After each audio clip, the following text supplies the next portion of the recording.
함께 말씀을 통해 은혜 나누기를 원합니다.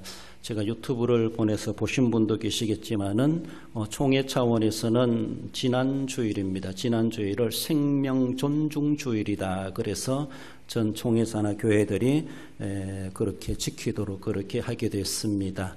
아무튼 생명 존중 주일이 따로 있는 것이 아니라 늘 우리가 생명을 존중하고 그렇게 생명에 대해서 우리는 늘 그런 마음을 가져야 되는데 그만큼 생명이 경시되고 있는 오늘의 시대가 아니겠는가라고 볼 수 있습니다. 그래서 총회 차원에서는 생명 존중 주일이라고 이 말까지도 써야 되는 이러한 시대가 된 것은 아닌가라고 할 만큼 그만큼 생명을 존중하지 못하고 아주 다른 것보다도 우선시되지 못하는 그런 시대의 흐름이 아닌가라고 볼 수 있습니다. 우리는 세상이 어쩌면 생명을 존중시 못한다면은 우리는 그것은 성경과 역행하는 행위나 다를 바가 없습니다. 하나님은 생명을 위해서 예수님까지 보내주셨습니다. 단순한 영적인 생명만이 아니죠. 우리의 육신의 생명도 다 하나님이 주신 생명이고 그 생명은 무엇과도 바꿀 수가 없습니다. 그렇습니다.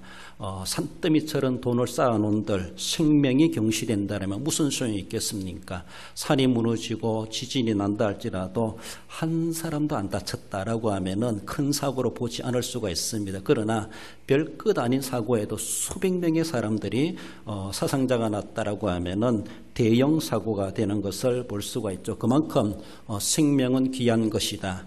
더 나아가서는 다른 짐승들 생명까지 인간의 생명처럼 동등시하는 이것이 또한 어쩌면 생명에 대한 존중을 뭔가 다르게 보고 있는 것이 아닌가라고 볼 수 있는데 인간의 생명 이상으로 인간의 생명과 동등시할 만한 다른 생명은 있을 수도 없다라는 것을 우리는 늘 기억하며 그렇습니다. 아무리 함께 살아가는 동물들, 짐승들 그리고 애완동물이랄지라도 사람의 생명만큼 존중될 것은 아무것도 없다는 것을 우리는 늘 기억할 수 있어야 할 것입니다. 하나님이 명령하신 것이 바로 오늘 본문에 생육하고 번성하라, 충만하라, 다스리라 이렇게까지도 말씀하시는데 이건 하나님의 명령이면서도 축복이고 또한 사명이다 이렇게 말을 할 수가 있습니다. 우리에게 주신 권리이기도 하고 당연히 해야 될 의무이기도 하다라는 것을 우리는 늘 생각해야 합니다. 하나님의 뜻이죠. 그렇습니다. 생육하고 번성하는 것은 하나님의 깊으신 뜻이고 이 세상에 존재하는 가운데 늘 하나님은 이 뜻을 존중해야 될 것을 말씀하십니다. 그것은 생육하고 번성한다는 것은 생명 보존이죠. 생명 구원이기도 하고 생명을 계승해가는 이 필요성을 존중해야 될 것을 말씀합니다. 사사기 21장, 20장에 걸쳐 21장의 내용에 보면은 이스라엘 백성들의 사사시대에 동족 상잔의 비극이 일어납니다. 그래서 이스라엘군과 베냐민 지파와 싸우게 되는데 어떤 싸움의 동기도 있겠지만은 그래서 베냐민 지파가 말살될 위기까지 놓여집니다. 그래서 남녀노소 다 죽고 도망간 남자들 600명만 달랑 살아남게 되죠. 베냐민 지파. 그래서 정신 차리고 보니까 자기들의 12지파 중에서 베냐민 지파가 소멸될 위기에 놓였다는 것을 그들은 알게 되죠. 그래서 전쟁을 끝내고 나가지고 600명 도망친 베냐민 지파 장정들 600명들을 다시 불러들여가지고 그들을 위해서 길랏 야베스 여인들 400명을 그들에게 줘가지고 생육하고 번성할 수 있도록 그렇게 해가는 그런 참 웃지 못할 그런 사건이 발생했던 것을 기록해 주는 것을 볼 수 있습니다. 12개 지파 중에 한 지파가 소멸될 위기에 놓여 있다는 것이죠. 그렇습니다. 여자들도 아이들도 다 죽고 달랑 남자 600명만 살아남았을 때 그들을 위해서 다시 베냐민 지파를 살려내기 위하여서 다른 지파들이 나서가지고 그래서 그 소멸될 베냐민 지파를 살려내는 그런 과정들 생명이 계승되어야 한다는 것이죠. 단순한 지파만이 아니라 오늘 우리의 가정에도 마찬가지죠. 그 생명이 계승되어야 되는데 생육하고 번성하지 못한다면은 그 우리의 쉬운 말로 족보는 단절되고 말 것이다 라는 것을 우리는 생각하며 생명이 계승되는 것은 하나님의 깊으신 뜻이라는 것을 늘 기억하며 끊어질 위기에 놓여 있는 우리 오늘의 상황들을 되짚어보면서 생육하고 번성을 하신 주님의 우리에게 주신 권리요 사명이면서도 하나님의 준엄한 명령에 우리는 권위를 두면서 받을 수 있어야 할 것입니다. 생육하고 번성하는 시대적 사명이면서 또 우리가 함께 벌려가야 될 운동이다라는 것을 말을 할 수가 있습니다. 이미 유튜브를 통해서 아시는 분도 있겠지만 그것을 기반으로 해서 말씀을 함께 상고하길 원합니다. 생육하고 번성하는 것은 하나님의 말씀을 실천하는 삶이라는 것을 말씀합니다. 하나님이 그들에게 복을 주시며 하나님이 그들에게 이르시되 하나님이 이렇게 말씀하시면 사람에게 그들에게 하나님이 나오고 그들에게 있습니다. 그들이라고 하는 우리 아담 하와 우리 사람들은 하나님의 주시는 말씀을 드려야 돼요. 그 말씀을 듣고 말씀대로 실천하라고 하나님은 이르시되 우리에게 말씀하시는 겁니다. 그렇습니다. 동상 중앙에 있는 선악을 알게 하는 나무의 과일은 먹지 마라. 실천해야 됩니다. 하나님 주신 말씀을 실천할 때에 그것이 복이 되지만은 실천하지 못하면은 저주가 될 수가 있다는 것을 우리는 생각해야 되죠. 하나님은 말씀하시는 하나님이십니다. 눈이 있으나 코가 있으나 말도 못하고 보지도 못하고 냄새도 못 맡고 입이 있으나 말도 못하는 그런 우상이 아니십니다. 하나님은 인격자이시고 하나님은 우리에게 늘 살아계시고 말씀하시는 하나님, 우리는 그 말씀을 듣고 믿고 순종해야 될, 즉 실천해야 될 우리 인간의 이 위치에 있다고 하는 것을 우리는 생각해 보며 그저 듣고 알고 깃 밖으로 들고 한번 맛보고 넘겨버리라, 그렇게 생명력 없는 말씀을 주시는 것이 결코 아니라는 것이죠. 오가는 모든 세대 남는 옷은 누구랄지라도 하나님의 말씀을 들음으로 인해서 자신에게 유익이 되고 하나님이 그것이 복이 되게 하시는 말씀을 우리에게 주시기 때문에 나와는 상관없다, 이렇게 여길 하나님의 말씀은 아무것도 없습니다. 모든 말씀은 남녀노소 누구를 비롯하고 고대나 현대나 모든 사람들에게 주시는 유익한 말씀이고 드려야 될 말씀이고 믿어야 될 말씀이고 그 시대나 오늘의 시대나 그 말씀대로 살아가야 될 실천사항으로 우리에게 주신다는 것을 우리는 알아야 할 것입니다. 그러므로 소극적으로 대할 하나님의 말씀이 아니라 하나님의 말씀의 적극성을 가지고 적극적으로 우리는 실천해 가야 됩니다. 해도 되고 안 해도 되는 것이 아니라 반드시 함으로 인하여서 하나님은 우리에게 복이 되게 하시고 그것을 성취해 가셨을 때 정말로 실천하지 않는 자에 비하여서 엄청난 천양지차 하늘과 땅만큼이나 차이나는 그러한 결과가 있게 된다는 것을 분명히 역사적인 가운데서도 보여주고 있습니다. 바로 하나님의 말씀은 약속하신 것이고 그 말씀은 성취되게 되어져 있습니다.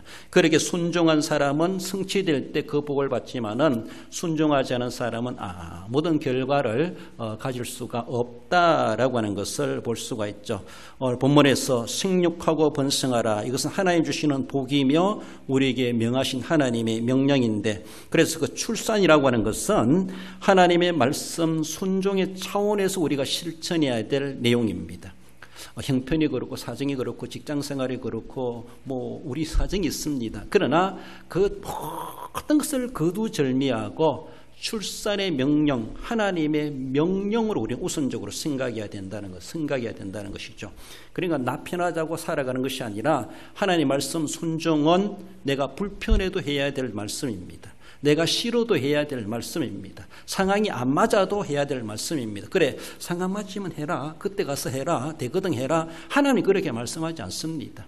뭔가 그렇게 조건을 주셨다면 그렇게 할 수 있지만은, 그러나 우리가 당면한 각자의 사정들이 많겠지만은 생육하고 번성하라고 하는 것은 우리 어떤 형편과 사정이 전제돼서 하라는 것이 결코 아니라는 것이죠. 이미 우리에게 그런 생육의 번성의 복을 주셨고 그런 기능과 그런 능력을 주셨다고 생각했을 때 우리는 하나님이 주시는 능력 그대로 최선을 다해서 소극적으로 대할 사항이 아니라 적극적으로 해야 할 사항이다라는 것이죠.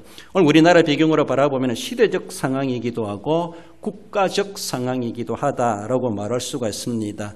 물론 몇십 년 전만 해도 아들, 딸 구별 맞고 하나만 낳자 뭐 이렇게도 막 표가 나오고 그 국가적인 운동이 되기도 했는데 참 100년 앞을 내다보지 못한 인간들의 참 그런 짤막한 그런 안목이 아닌가라고 볼 수가 있는데 오늘 이런 시대가 될 줄을 누가 알았겠습니까? 그렇습니다. 아무튼 생육하고 번성하는 것은 하나님이 우리에게 명하신 명령이라는 것이죠. 축복을 떠나서 우리는 하나님의 명령 앞에는 아무런 조건도 없습니다. 아무런 토를 달 수가 없습니다. 우리 하나님의 명령의 권위를 부여해 가지고 그 말씀을 우리는 실천해 갈 수 있어야 될 것이다 라고 하는 것이죠. 레위기 22장 31절에 너희는 내 계명을 지키며 행하라. 나는 여호와이니라. 내 계명을 지키고 행하라. 지키라고 주신 하나님의 말씀이라고 하는 것을 기억하며 이것은 해도 되고 안 되고 되는 것이 아니라 하나님은 하라고 주셨다라는 것에 대해서 분명히 거기에 강조점이 있습니다. 생육하고 번성하라고 하는 것은 성경적 세계관을 가지는 것임을 말씀합니다. 하나님이 그들에게 이르시되 생육하고 번성하여 땅에 충만하라. 세계관이라고 하는 우리가 뭐 세계관, 인생관, 역사관 온갖 여러 가지 말들을 쓰는데 통틀어서 말할 때 세계관이라는 겁니다. 세계관을 사전적으로 보면은 인생의 가치나 이의에 대한 통일적인 관점이다 이렇게 말합니다. 참 그 사람 사고방식이 그렇다 이렇게 말하죠. 그 사람의 세계관이 그렇다는 겁니다. 깡 막혔다, 말도 안 통한다, 뭔가 그래서 우리가 학습을 통해서 공부를 통해서 또 인간관계를 사회생활을 통해서 세계관이 달라질 수가 있습니다. 전혀 폐쇄적이고 관계가 안 되는 사람은 세계관이 안 되는 그런 사람도 있기도 하죠.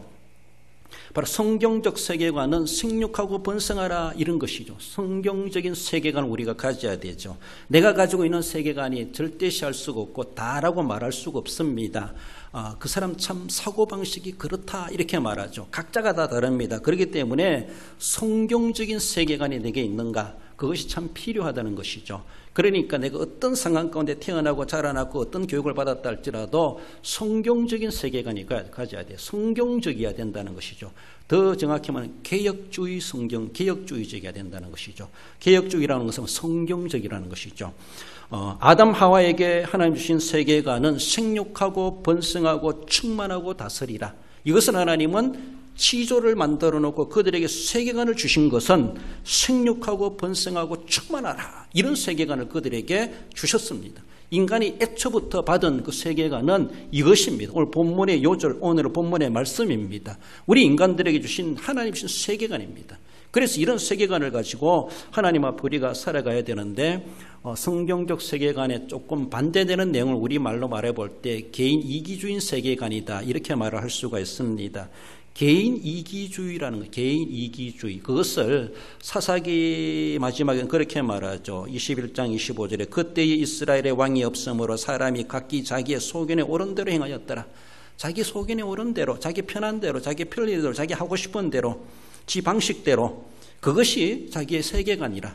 그래서 세계관대로 살아가는 거예요. 세계관대로 결과를 맺는 거예요. 이것은 비윤리적이고 비이성적이고 비인간적이고 비상식적이고 비신앙적이고 비성경적이다 이렇게 말할 수 있어요. 자기가 가지고 있는 어떤 사고방식의 세계관이 있다 할지라도 성경으로 점검돼야 됩니다. 성경으로 돌아가야 됩니다. 하나님이 주신 세계관이 무엇인가, 사람을 창조하시고 주신 세계관이 무엇인가, 그게 우리 인생관이 나오고 우리 역사관이 나옵니다. 그렇습니다. 하나님이 주신 우리에게 그런 비전, 그것을 주셨어요. 그것은 온데간데 없고 나는 사정이 그러니 형편이 그러니 뭐 이러니 저러니 하면서 그것을 앞세워가지고 자기 개인의 세계관을 가지는 것이죠. 그러니까 누가 뭐래도 나는 내 멋대로 살래, 이게 내 멋이야, 내 인생이야, 제 소견에 옳은 대로 살아가는 것이죠. 하나님도 없고 국가도 없고 민족도 없고 사회적 책임감도 없고 또 가족적인 그런 의무도 없습니다. 뭐 나만 잘 먹고 살다가 별탈 없이 살다가 죽으면 끝나지 뭐 이런 인생관, 이런 제 개인 이기주의적인 세계관, 그 세계관이 쫙 자리 잡은 사람은 누가 뭐래도 그냥 그렇게 살아가는 거예요. 대먹지 못한 그런 모습이죠. 그들에게 무슨 생육이 있고 번성이 있습니까? 그렇습니다. 너무나도 자유적인 그런 삶을 살아가고 남에게 타치받지 않는 그런 삶을 살아가려고 하는 것. 질서도 없고 예의도 없고 규범도 없고 이렇게 살아가는 것. 사사시대에 어쩌면 이스라엘 왕이 없으므로, 이 왕이 왜 없습니까? 살아계신 하나님이 왕이시죠. 하나님의 말씀이 있고 하나님의 말씀의 규율이 있고 하나님이 살아계신 하나님이 왕이신데 그 왕을 왕으로 인정하지 않으니까 자기가 자기 인생의 왕으로 삼고 자기가 자기를 마음대로 그렇게 하고 싶은 대로 살아가는 개인 이기주의적인 그런 인생관을 세계관을 가지고 살아간다는 것, 이것을 극복할 수 있는 유일한 비결은 성경으로 돌아가는 것, 성경적 세계관을 가져야 된다라는 것입니다. 바로 생육하고 번성하라, 이것은 성경적인 세계관으로 최초의 사람들에게 주신 하나님이 주신 세계관임을 말씀하고 이 세계관을 우리는 운동해 가야 할 것입니다. 나아가서는 생육하고 번성하라는 것은 하나님의 나라 확장을 위한 일임을 말씀합니다. 여러분들, 생육하고 번성의 땅에 충만하라, 땅을 정복하라, 모든 생물을 다스리라 하시니라. 하나님의 나라 확장은 하나님은 하나님의 이 일을 사람을 통해서 하십니다. 사람을 통해서. 하나님은 사람들에게 그 사명을 주셨고 사람을 구원하시기 위해서 이 땅에 예수님을 보내셨습니다. 하나님은 사람 없어도 행하실 수 있습니다. 하나님이 일꾼이 없어가지고 대먹지 못한 죄인들을 이끌어가지고 하나님 일하시겠습니까? 천군 천사들 동원해서도 하나님 하시려면 얼마든지 하실 수 있습니다. 그렇지 않습니까? 그러나 하나님은 천사보다 못한 우리 인간들을 그래도 때묻고 그리고 버릇이 맛도 못하고 먼지 묻고 오염되고 죄악에 뒹굴던 우리들을 그 시궁창에 헤매고 있는 우리 인생들을 하나님은 뭐 좋다라고 정말로 거룩하다 할 만한 천사들이 있음에도 불구하고 그들을 사용하지 않고 그 시궁창에 있는 우리들을 끄집어내가지고 싹 세탁해가지고 새 옷을 입혀가지고 내가 너를 사용해야 되겠다 뭐 이렇게까지 하는데 얼마나 미천이 들어가겠습니까? 그럼에도 불구하고 하나님은 사람을 통해서 하나님의 역사를 일을 이루어 가시는데 하나님의 나라 확장, 하나님의 나라 완성을 위하여서 천군 천사를 이용하는 것이 아니라 사람을 이용하신다. 사람을 통해서 하나님은 하시겠다라는 것이죠. 그래서 생육하고 번성하라 그렇게 말씀하시고 하나님 나라 확장을 위해서 하나님은 사람을 사용하시는데 우리 한 사람 한 사람이 생육하고 번성해 가는 것. 그래서 앞에서 말씀드린 것처럼 대가 끊어지지 아니하고 계속해서 자손 만대 생명이 이어져 감으로 인하여서 나는 믿고 죽는다 할지라도 끝나는 것이 아니라 내 신앙을 계승해 가는 후손들이 있고 그들이 또 생육하고 번성해 가면서 계속해서 하나님의 나라가 이어져 꼬리를 물고 이어져 가게 되고 세월이 흘러갈수록 이렇게 더 넓어지는 것처럼 인구가 많아질수록 믿는 사람들이 많아지고 결국은 하나님의 나라가 완성되는 종말의 때가 있다고 하는 것, 그것은 바로 하나님은 사람을 통해서 행하십니다. 우리 사람은 길어봤자 100년밖에 안 됩니다. 100년에 끝날 하나님의 사역이 아니죠.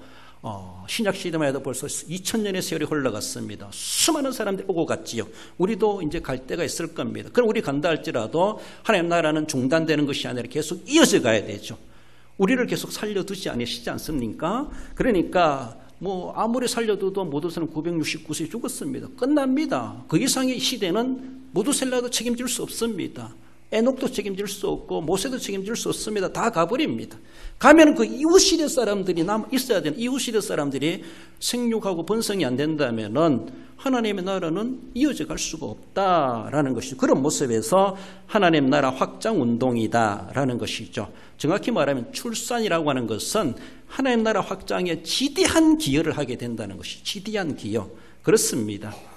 하나님 나라 확장은 바로 복음으로 확장되게 되는데 내가 믿는 자로서 믿는 생명을 생산해내고 뿐만 아니라 또 다른 사람을 믿도록 전도하고 복음화해 가는 것, 그렇습니다. 육신적인 생육과 영적인 생육이 동반되는 것이죠. 그렇습니다. 오로지 이렇게 하나님께서는 하나님 나라 확장을 위해서 세상에 아무리 발달한 기기를 이용하지 않습니다. 로봇을 이용하지 않습니다. 인공지능 AI를 이용하지 않습니다. 물론 그것도 하나의 복음을 전달하고 사용하는데 수단이 되기도 하죠. 통신 매체 또 인터넷 매체 이런 것들도 복음을 전하는 그런 이용이 되는데 기계가 기계를 전도하라 말하지 않습니다. 기계를 통해서 통신을 통해서 인터넷을 통해서 사람을 전도하게 만드는 것이 결국 사람입니다. 하나님은 사람을 통해서 하나님의 나라 완성해 가시기를 원하시는 하나님, 사람의 생명에 관심이 있으신 하나님, 사람의 생명의 구원을 위해서 구원되는 것이 하나님의 나라 확장입니다. 완성입니다. 그렇습니다. 아무리 기계가 발전하고 통신 매체가 발전하고 오늘의 이러한 온라인 시대가 된다 할지라도 온라인은 하나의 수단에 불과합니다. 인간 구원을 위한 것. 그렇습니다. 결국은 인간입니다. 결국은 사람입니다. 전도할 사람이 아무도 없어. 다 생명 끝나버리면 종말이죠.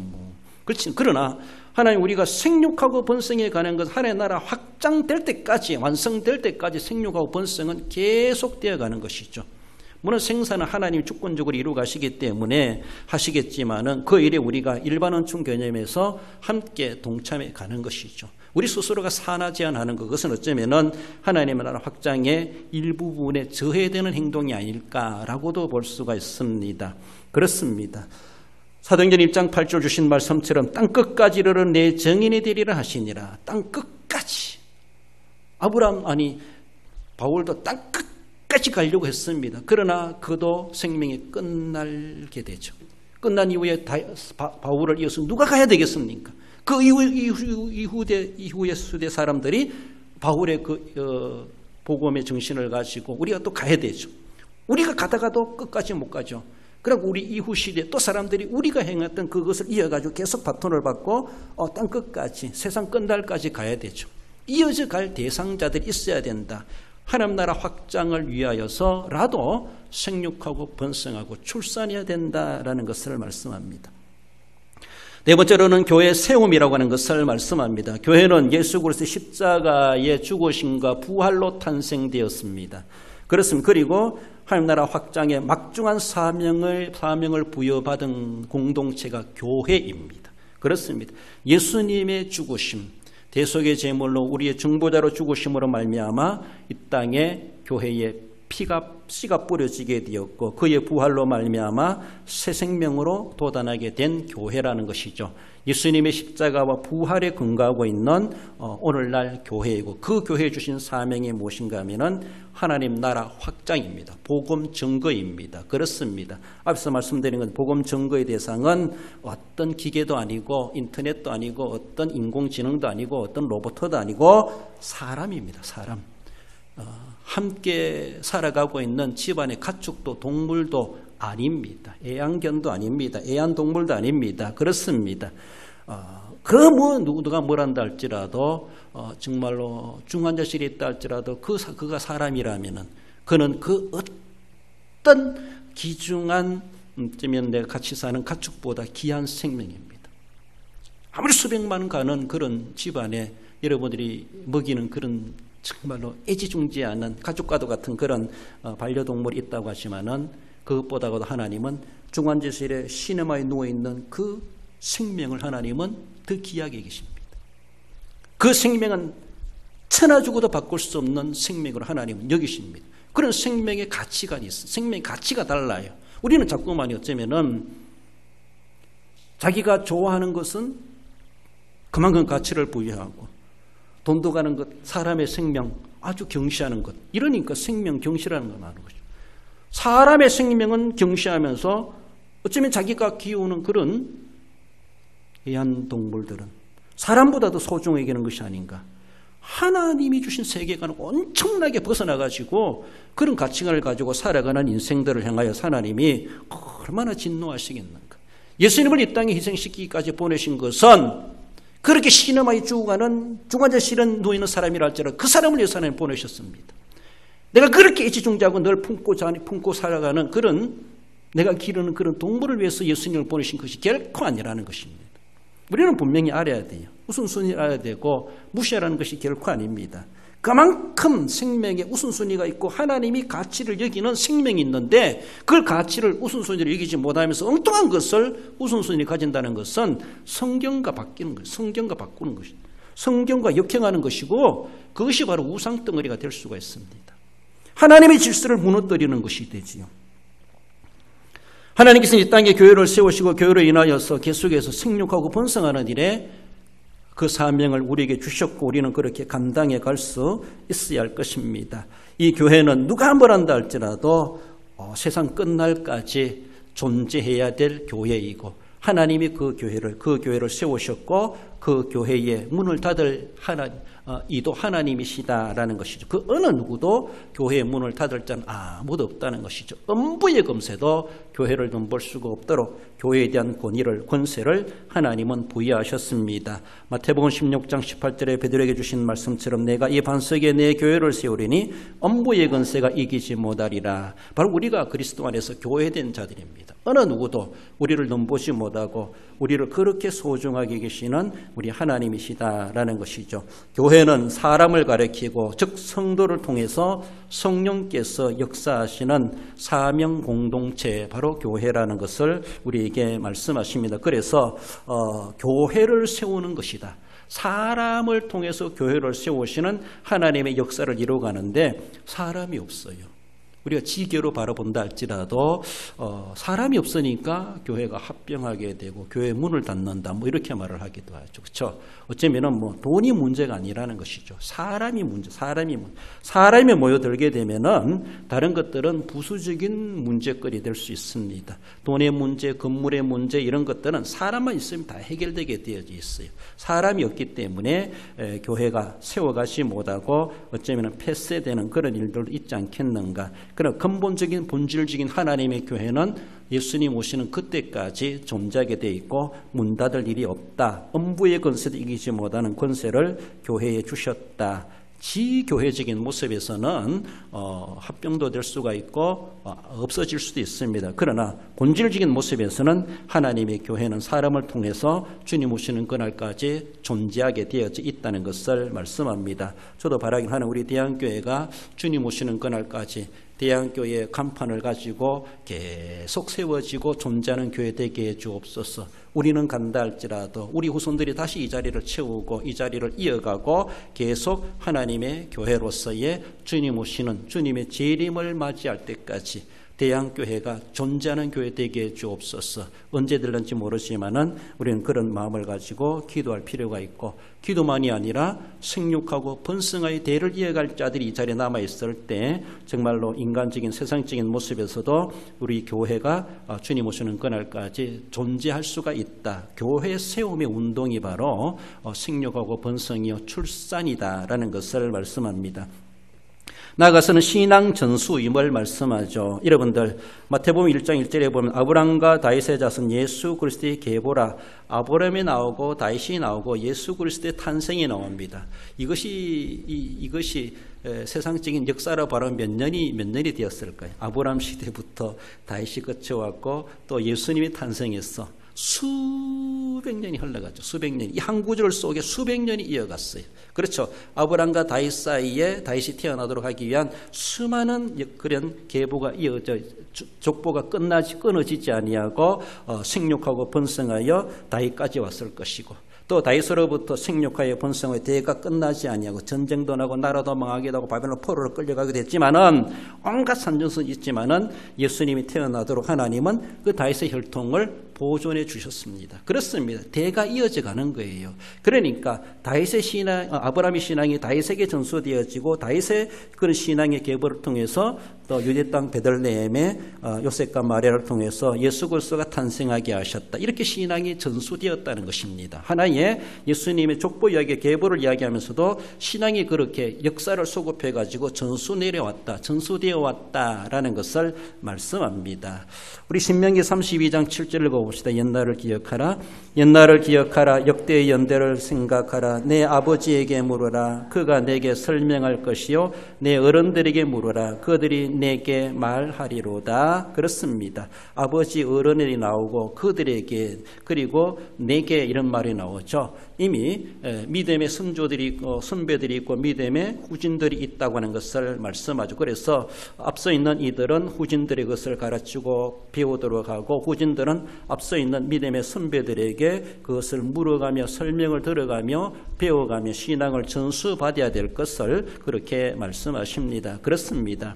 여러분들 우리가 그렇게 신앙을 전수받고 이 자리에 앉아 있는 것처럼 우리 남은 생에 내가 신앙을 전수해 줄 이들이 있는가, 신앙의 계보를 이어갈 자들이 있는가. 내 혈통적 자녀손들도 있겠지만은 또 영적인 자녀를 생산해가는 영적인 자녀를 출산하는 그런 모습에서도 우리는 계속 계속해서 복음을 전하고 신앙을 전수해야 됩니다. 그렇습니다. 본문에서는 1차적으로는 육신적인 출산을 장려하지만은 더 나아가서는 영적인 출산도 우리는 계속해서 동반해가며 감당해가고, 내가 또 한 사람이 앞서가 있는 아버지요 어른으로서의 물을 묻는 이들에게 묻는 질문을 설명해 줄 수 있어야 되고, 또 그들에게 무엇을 내가 가르쳐 줄 수 있을까 전수해 줄 수 있는 할 말들이 있어야 되고, 신앙의 경험들이 있고 하나님께 받은 그 은혜들을 그들에게 가르쳐 주면서 그들이 전수받도록 해가야 될 것을 말씀하는데, 생육하고 번성한 후진들이 없는데 무슨 전수할 수 있겠습니까? 생육하고 번성이 안 되면은 나로서 모든 것이 끝난다는 것이죠. 끝나지 않게 하라 라고 하는 것이 생육하고 번성하라, 출산하라, 그런 말씀 속에 있습니다. 신앙의 전수적 사명을 우리는 감당해 가기 위해서라도 그렇게 해야 될 것을 말씀하죠. 저는 좀 더 거시적으로 나라와 민족을 세우는 운동이다, 그렇게 말씀합니다. 여러분들 우리나라 이제 볼 때에 우리나라 작년 2022년 출산율이 0.78명이다, 그렇게 말합니다. 이것은 우리나라 대한민국 가임 여성, 임신이 가능한 여인들이 평생 동안 아기를 낳는데 임신이 가능한 여인들이 0.78명을 평균적으로 낳는데요. 한 사람이 한 사람도 못 낳는다는 것이죠. 0.78명을 낳는다, 0.7명, 0.8명을 낳는다는 겁니다. 그러니까 임신이 가능하면서도 아기를 출산 안 한다는 것이죠. 한 명이 한 명 낳으면은 그래도 본전이기도 한데 한 명이 한 명도 안 낳아요. 그러니까 점점 인구는 줄어들 수밖에 없다, 그렇게 말해요. 그래서 10년 전보다 반토막 났다, 이렇게 말합니다. 10년 전에는 0.7이 아니라 10년 전에는 0.4, 1.3, 1.4 이 정도 됐다는. 그런데 지금은 반토막 10년 만에 반으로 팍 줄었다는 것이죠. 급감했다는 것이죠. 세계사에서 유례없는 인구 소멸 위기를 겪고 있는 대한민국이다, 이렇게 말합니다. 대한민국이 인구 소멸 위기를 겪고 있다. OECD 국가, OECD란 말은 경제협력개발기구죠.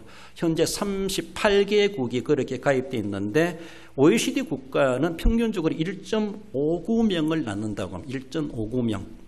38개국들 중에서 그들이 평균해 볼 때에 이보다 더 높은 수치 있는 나라도 있겠지만은 우리나라는 0.78명이지만은 평균적으로 1.59명, 1.6명 정도를 평균적으로 낳는데 우리나라는 OECD 국가 중에 평균 이하라는 것이죠. 그 평균보다 반이나 되죠. 그렇죠? 그렇잖아요. 이런 모습 속에서 우리나라는 OECD 국가 중에서도 출산율 최저의 기록을 세우고 있다, 이렇게 말합니다. 노벨 경제학상 수상자인 마이클 크레머 미국 시카고대 대학 교수가 우리나라의 저출산 고령화 문제를 해결하는 방법은 이민 정책을 써야 된다, 이렇게 말합니다. 이민 정책. 그렇죠. 그러니까 우리 자국민들이 출산을 안 하려면은 그래도 대한민국 인구가 5천만 명을 유지해 가려고 그러면은 외국인들을 받아들여야 된다는 것이죠. 이민을 받아들여야 된다는 것이죠.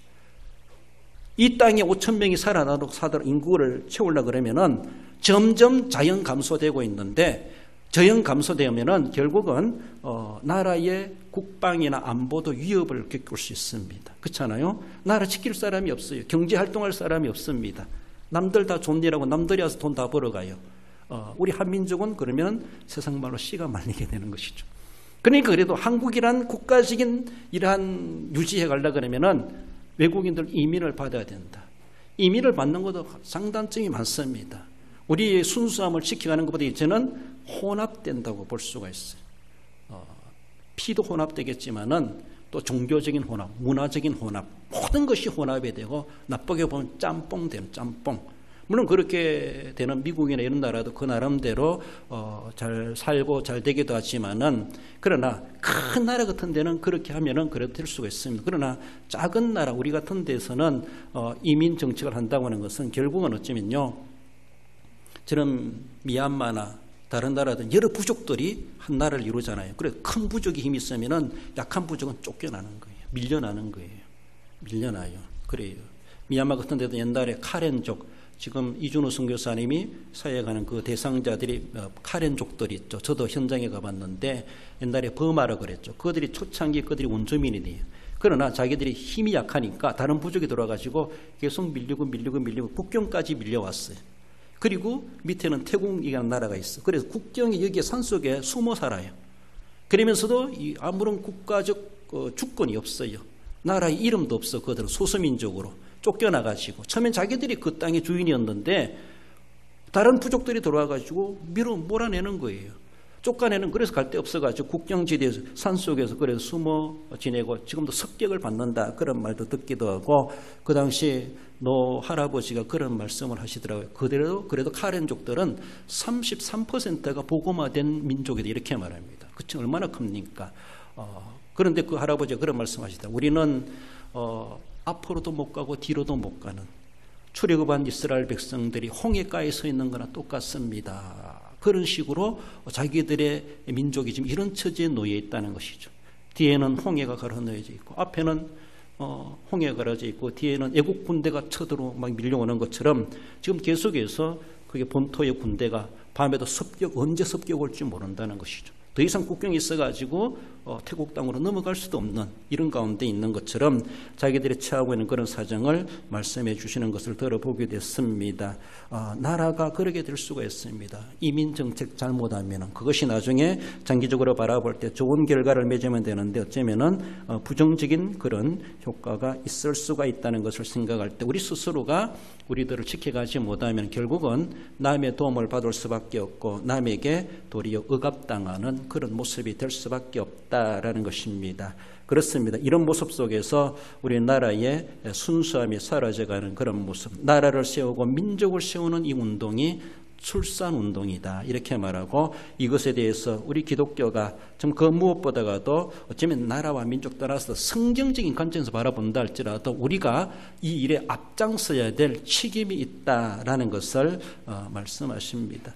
오늘이라도 얘기 나올 수 있으면 지금 나왔으면 얼마나 좋겠나 싶은데 아무튼 나가 못 나면 며느리라도 독촉을 하고 또 딸이라 독촉을 해가지고 너는 가능성이 있으니까 내가 책임져 줄게. 내가 아들 딸 다 봐줄 테니까 걱정하지 말고 많이 낳아라. 하나님이 주신 말씀이고 하나님 주신 축복이다라고 생각하며 우리는 그나마도 내가 뭐 한다고 뭐 얼마나 뭐 영향 미치겠나 이 생각하지 마시고 티끌모아 태산이라고 일단은 그런 우리 젊은이들의 그런 전통적인 복음적인 정신을 우리가 심어줘야 되고 그렇게 해야 됩니다. 그래서 결국은 위기를 겪다가도 다시 상승하는 그런 기류를 보지 않겠는가 그런 생각이 듭니다.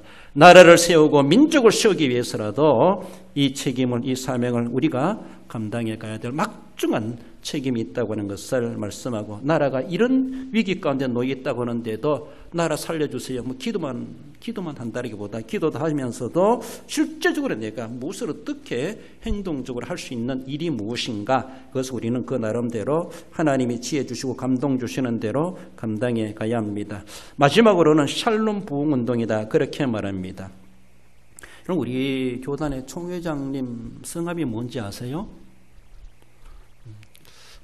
우리는 그래도 적으나마 우리는 그래도 뭐 김천시장님은 누구다, 도지사는 누구다, 대통령은 누구다, 이 정도는 우리 알아야 돼요. 물론 우리가 표를 찍어 뭐 했기 때문에 아시겠지만은 뭐 우리 교단의 총회장이 누군지, 노회장이 누군지, 시찰장이 누군지, 간문교연합회 회장이 누군지 전혀 관심도 없고 뭐 저들 하든지 말든지 뭐 우리는 그런 생각이 되겠는데 그러면 안 된다는 것이죠.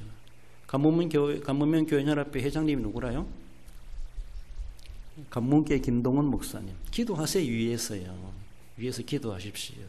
우리 김천시찰의 시찰장님이 누구라요? 옥산교회 배종영 목사님. 위에서 기도하세요. 경선호의 노회장님이 누구라요? 복종교회 민길성 목사님. 노회장님 위해서 기도하세요. 그렇지 않아요?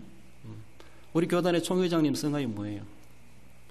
권순웅, 뭐 얼굴 알든지 모르는데 아무튼 이름이라도 알고 기도해야죠. 이 모르면 우리 총회장님 하나님 총회를 잘 이끌어가게 해주시옵소서. 그분이 내세우는 슬로건이 샬롬 부흥입니다. 샬롬 부흥. 그래서 이 말이 나오는데 샬롬은 이미 말씀 우리가 예루살렘 이렇게 말하면 평화, 평강, 평안, 안전, 안녕 이런 말이죠. 그러면서 부흥이란 부흥 다 성경적인 용어이죠. 그러니까 평화적인 부흥. 그래서 샬롬 부흥이지. 평안만 있으면 안 돼. 부흥에 가야 돼. 부흥은 계속해서 생동감이 있는 것을 말합니다. 그래요. 그렇죠? 샬롬은 소극적으로 볼 때 아무 일 없는 것 같고 평안한 것 같지만은 그것만에다가 아니라 계속해서 적극적인 활동에 가는 것이 부흥이다. 그래서 샬롬이면서도 부흥이다. 이렇게 샬롬 부흥을 말합니다. 그렇습니다. 그러므로 평화적인 부흥 성장이 이루어가야 되는데 생육하고 번성하는 것은 가만히 있다고 평안한 것이 아니고 부흥되는 것이 결코 아니라는 것이죠. 계속해서 적극적으로 활성해가고 적극적으로 뭔가 도전해가는 그것을 우리에게 내포해 줍니다. 창세기 15장 5절 읽어봅시다. 그를 이끌고 밖으로 나가 이르시되 하늘을 우러러 묵별을 셀 수 있나 보라. 또 그에게 이르시되 내 자손이 이와 같으리라. 할렐루야. 그렇습니다. 아브라함은 무자였습니다. 무자한 아브라함이 하나님은 하늘의 별을 보라, 바다의 모래를 보라. 어쩌면 그런 비전을 주십니까? 그러면서도 아브라함 생전에 뭐 그렇게 자식을 많이 준 건 아니죠. 그런 하나님은 이런 꿈을 가지고 계셨습니다. 내가 너로 인하여서 너의 자손을 이렇게 내가 할 것이다. 하나님 그렇게 행하지 않으셨습니까? 그렇습니다. 이 샬롬 부흥이죠. 그러니까 아브라함과 사라 사이에 자녀가 없었습니다. 그러나 내년 이맘때 아들을 안으리라 라고 했을 때 그들은 성령으로 이삭을 잉태한 것이 아니라는 것이죠. 일반 생육법을 하나님의 말씀을 믿고 실천적으로 몸으로 순종해 갔을 때 사라가 90살이 되었어도 아기를 낳을 수가 있었다는 것이죠. 그렇습니다. 90살도 낳는데 우리는 아직 어리지 않습니까? 아무튼 하나님은 능치 못하심이 없으시고 하나님은 그렇게 하시겠다는 것이죠. 아무튼 우리가 샬롬을 원하고 부흥을 원한다면 생육하고 번성하는 이 사명을 계속해서 그저 영적으로만 생각하지 마시고 실제적인 삶 속에서 우리가 적용해 가야 될 것을 분명히 말씀하고 있습니다. 그래서 내 시대는 그런 시대가 안 된다 할지라도 무별을 셀 수 있나 보라. 내가 너로 인하여서 너희 후손 시대에 그렇게 만들어 주리라 말씀하신 것처럼 우리가 그렇게 믿음으로 뿌리고 믿음으로 노력했고 믿음으로 기도했던 것, 그 모든 것들 아브라함 따라갔지만 그 이후 시대에 이스라엘이라는 나라가 세워지는 것처럼 하나님이 그렇게 이루신 것처럼 우리 주님은 우리를 통해서 그렇게 제2의 아브라함처럼 우리를 사용하시겠다 말씀하신다는 거 우리는 늘 기억하면 이 꿈을 가지시고 샬롬 부흥을 위해서라도 생육하고 번성하는 일에 참여해 가야 될 것을 말씀하십니다. 결론적으로 읽어봅시다. 생육하고 번성하고 충만하고 정복하고 다스리라 명하신 하나님 말씀을 마음에 새겨 성도의 사명, 교회의 사명, 시대적 사명, 국가적 사명, 영적 사명, 부흥의 사명을 감당하는데 온 정성 다하는 성도가 됩니다. 그렇습니다. 나는 일반 생육법으로 아기를 낳을 수 없지만 내가 봐줄 수는 있다. 이건 할 수 있지 않습니까? 또 여러 가지로 도와줄 수 있는 방법도 얼마든지 있습니다. 그렇잖아요? 그렇습니다. 여러 가지 모습 속에서 내가 간접적으로라도 생육하고 번성하는 일에 적극적으로 참여해 가시고 이것이 바로 그만큼 하나님이 어쩌면 또 시대적인 모습에서도 그렇게 지금 갈구해야 될 문제라는 것을 늘 기억하시면서 마귀가 교회를 약하게 만들고 점점 더 제 소견의 오른대로 살아가게 만드는 이런 우리의 사상들을 무너뜨리는 이런 사탄의 미혹에 넘어가지 아니하고 성경적 세계관을 우리는 확립해가며 하나님이 기뻐하시는 시대적 사명을 그 어느 때도 보다가도 막중하게 계시고 감당해 가심으로 하나님 앞에 잘했다 칭찬받기 합당한 우리 모든 성도 여러분들 되시기를 주님의 이름으로 축원드립니다.